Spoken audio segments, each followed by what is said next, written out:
içi boşaltılan değerlerle ilgili yapacağız. Belki şunu unutmayın. Bir millet kadar, bir ümmet kadar onun değerine zarar veren kimse yok.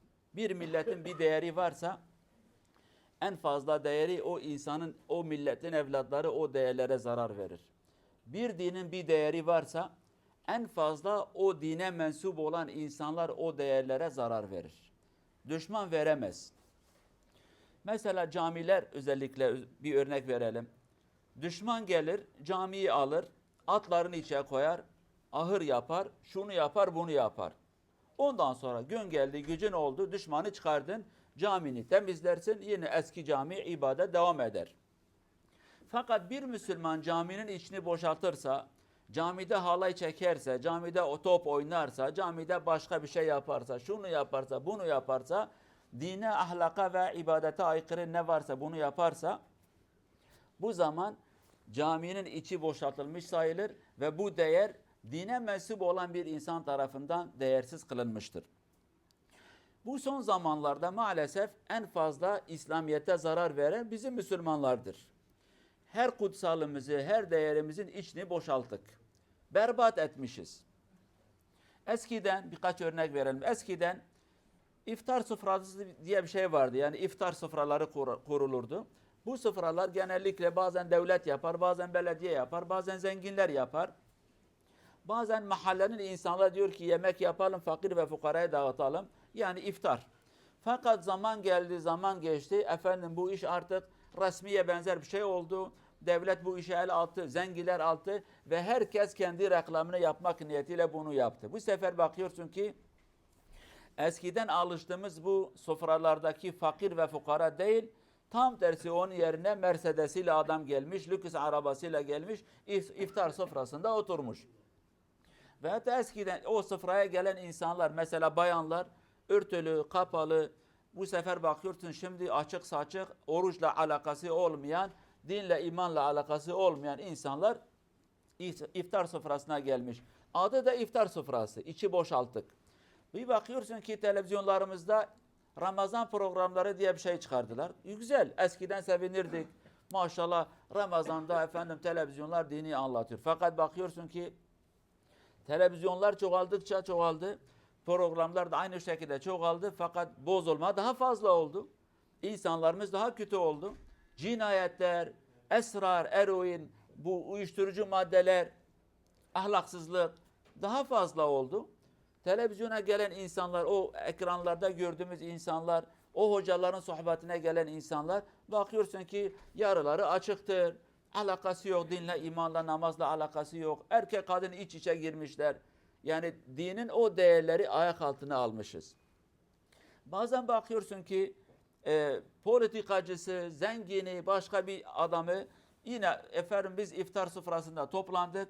İftar davetiyesi, ellerinde saz, müzik, şarkı, türkü artık ismi neyse bu şekilde bizim insanlarımız iftarlarını açıyorlar. Yani iftar o değere biz başka bir isim koyduk ve o değerin içini boşalttık. Yani bakıyorsun ki eskiden ilahiler söylenirdi.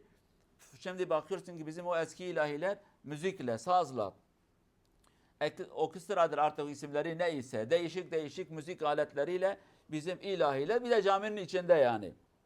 Eskiden müzik camiye yaklaşmazdı. Eskiden belki bir defe benzer bir şey alır camiye gider. Orada o da nazik bir şekilde ama şimdi maalesef biz bütün bunların içini boşalttık. Bakıyorsun ki bizim dini cemaatlerimiz çıkmış. Allah onları ve hepimizi ıslah etsin. Tabi sayıları hak üzerine çoğaltsın. Yoksa Allah sayılarını azaltsın. Bu sefer bu cemaatler yarışmaya girmişler. Türkçesi ona gövde gösterisi diyorlar. Şu cemaat yaptı 5.000 insanı davet etti. Şu cemaat insanları getirdi 10.000 insanı davet etti. Bu kadar, bu şu kadar. Yani herkes bir şekilde yarışa girmiş. Ne yaptınız hayran? Beyefendiler siz ne yaptınız? Biz toplu iftar yemeğine insanları davet ettik. Biz bu kadar insanız bu şehirde. Peki bu kadar parayı o insanlara harcadınız. O gelen insanlardan kaç tanesi fakir? Kaç tanesi zekata muhtaç insandır? Belki bir tanesi de zekata muhtaç değil. Siz niye bu kadar masraf ettiniz, israf ettiniz? görünüş olsun diye, herkes bizi görsün diye biz bu kadar insanları davet ettik. Reklamdır, televizyondur, şudur ve budur.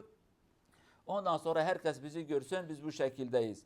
Yani o değerlerimizi biz içini boşalttık, değersiz bir hale kıldık. Değerli cemaat, en fazla biz bu dine zarar verdik, başka kimse vermedi. İftar sofrasının o değeri biz içine bir şey bırakmadık. Camilerin o manevi atmosferine biz bir şey bırakmadık. Camide top oynayan mı desen, artık propaganda mı desen, kadın erkek iç içe mi desen, biz bunların hepsini alt üst ettik, içinde bir şey bırakmadık. Halbuki eskiden her şeyin bir değeri vardı. Her şey İslamiyet'in o usul ve kanunlarına göre yapabildiğimiz kadarıyla yapardık. Ama şimdi biz sözde rahat olduk ama maalesef onun içini boşalttık. Eskiden başörtü diye bir örtü vardı. Hicab, muhaccibe dediğimiz başörtülü. O esnada baştan sona kadar bir bayan kılık kıyafeti mükemmel. Baştan sona kadar geniş bir elbise, rengi dikkat çekmez. Ondan sonra fizik gözükmez. İnsan baktığı zaman derdi ki maşallah bu bayan İslamiyet'e göre tesettür elbiselerini giymiş. Ama şimdi bakıyorsun ki başına taktığı eşarp sanki balon böyle lastikli bir şey kafasına takmış.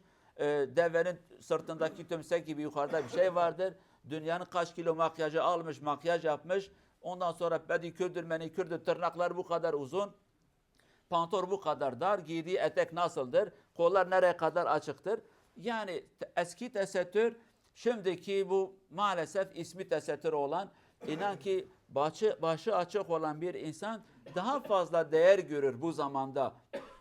Sözde başı kapalı olan bayandan daha fazla. Çünkü diğeri diyor ki ben başımı kapatmamışım, ben böyle bir insanım. Ama bizim bu bacımız sözde başını kapatmış ama yani o eşarpı kaldırsan fark etmez, diğerinden daha beter. Daha dar bir elbise giymiş, daha makyaj kullanmış, daha kendini süslemiş, püslemiş, daha fazla parfüm ve koku kullanmış. Yani biz dinimizdeki olan o güzel değerlerin içini boşalttık ve altı ondan sonra al bakayım tepe tepe kullanın.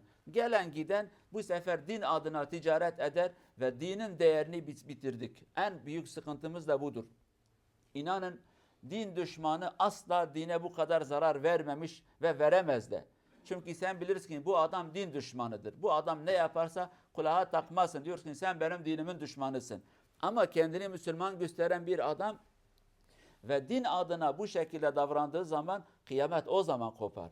O zaman insanlar dinden soğuyacak. O zaman yabancı bir adam diyecek ki İslam bu ise ben de bu İslam'ı kabul etmem. Ama başka Müslüman olmayan bir insan din adına bir şey yaptığı zaman o kimseyi etkilemez. Herkes bilir ki bu adam dinle bir alakası yok. Mesela bu son zamanlarda dine olan tepki sebebi deizm sistemi ve buna benzer bu düşünceler hepsi Müslümanların İslamiyet'i istismar etmesinden dolayıdır. Yani düşün bakayım, helal kesim adı altına biz haram bir şey millete versek millet nasıl helal kesime güvenecek? Kimse güvenmez. Adı helal şirkettir diye, helal kesimdir diye eğer at eti içinde çıkacaksa, eşek eti çıkacaksa, başka bir et çıkacaksa o zaman millet ister istemez der ki helal olmayan bir eti ben alırım, en az biliyorum ki neyin ne etidir. Ama sözde helaldir ama maalesef içi boş ve şu şekilde olmuş.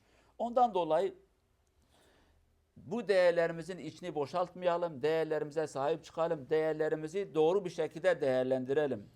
Dine ve bu değerlere kötü bir şekilde yaklaşan veya da istismar eden bir adama da diyecek ki kusura bakma git bakayım o tarafa, senin bu şekilde bu değerlere el uzatma, dil uzatma ve kötü bir şekilde kullanmaya da müsaade etmeyeceğiz. Müsaade ettiğimiz zaman kendi elimizle dinimizin değerleri ayak altına alacağız ve tabii sonradan da daha büyük bir vebal, daha büyük tehlike cümlemizin başına gelecektir. Allah Azze ve Celle dinini temiz yaşayan insanlardan bizi eylesin inşallah. Kalbi temiz, fikri temiz ve hayatı temiz olan insanlardan bizi eylesin. Dine değer veren insanlardan olalım inşallah. Vesselamu aleyküm ve rahmetullahi ve berekatuhu.